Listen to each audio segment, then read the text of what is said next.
last speaker tonight is Laura Cox, and she has a topic very close to my heart. Is that where you're from? The role regional accents play in identity. Lovely people, Laura Cox.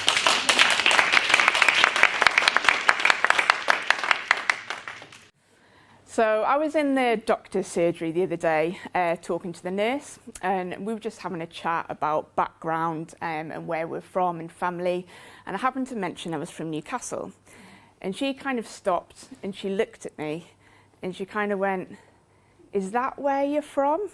You don't sound like it." Now, that damn sentence, if I've heard that sentence once, if I had £1 for every time I'd heard that sentence, I'd be a very rich woman. It's got to the point where I try and preempt it, so I'll just introduce myself when I'm meeting new people and say, "I'm from Newcastle, I don't sound like it," because it triggers some kind of identity crisis within me, because I just see the confusion and the disappointment that I don't sound like Cheryl Cole, and then people are just like, "Oh, what does that actually mean?"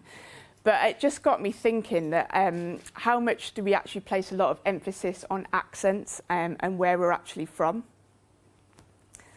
So just out of interest, hands up in the room, who would define themselves as having an accent? So a lot of people in the room, everyone holds that identity quite close to them. So within the UK, there's about 30 different accents and dialect variations, although there's probably about 10 broad ones that people are familiar with, so like Brummie, Scouse, Geordie, etc. But the Oxford Dictionary defines an accent as being a distinct way of pronouncing a language associated with a country, place or social class. But fundamentally, how do we create accents? Why do we have them? And I think it's all about creating that identity. So if people know of children when they move somewhere else, or you want to be integrated within a group, so what children will often do is they'll change their accent because they want to be accepted within that group. So what it's actually called, just a tip there for you can learn something, it's called linguistic accommodating. So that's what you do when you change your accent. So my mum and dad, so where does it come from? How do you develop your accent and why don't you? So my mum and dad, my dad's actually from Sheffield, my mum's from Surrey, so not far from here. They actually met at Newcastle University. My dad doesn't have an accent now, apparently he did a while ago, Sheffield accent, but that's kind of got neutral now. My mum had a bit more of a posh southern accent. So something we'd always kind of tease her about when we were younger is the way that she would use an R in a word that doesn't have an R. For example, saying castle instead of castle. That was something that we'd often tease her about. But in terms of other people, other influences, so not directly from my parents, but I had some friends that had accents, some that didn't.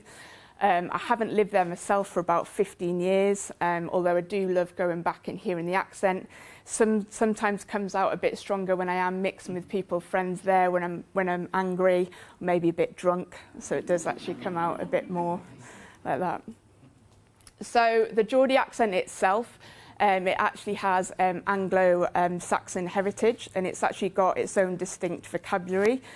So much so that the recent film by Ken Loach, I Am Daniel Blake, if you've not seen it, see it, it's a great film. It was at the Cannes Film Festival, and they actually had to use subtitles because people didn't actually understand what people were saying. So they actually are distinct from it. So there's all the kind of like nuances that are within an accent. So obviously, advertising agencies and voiceover agencies as well, they'll actually use accents, and they use the Geordie accent because it's familiar, it's stereotyped with people like Anton Deck. It's that warm, fuzzy feeling that people get. Out of kind of vocabulary that I use, I suppose, I still use a phrase saying us, referring to me. So I'd say like, are you going to take us there? Meaning, are you going to take me there? So there's all those kind of distinct challenges that go with it.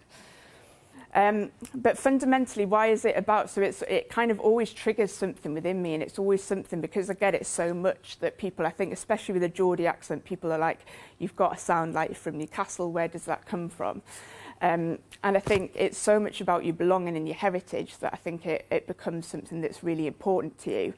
But I think with the impact of social mobility and people moving around the country all the time, it's diluting quite a lot of the accents, so the regional accents, and there's becoming a lot more of a standardised kind of English accents that's appearing. So perhaps in future years you won't see it defined so much. I do think, especially in London, people aren't really questioned as much about where are you from, because I think, you know, no one would expect you to be a Cockney, because I think that's a particular area of London. So it's interesting the way that perceive accents and how they come across. But in conclusion, I would say that even though I don't really sound like this all the time, I am very proud of coming from the North East.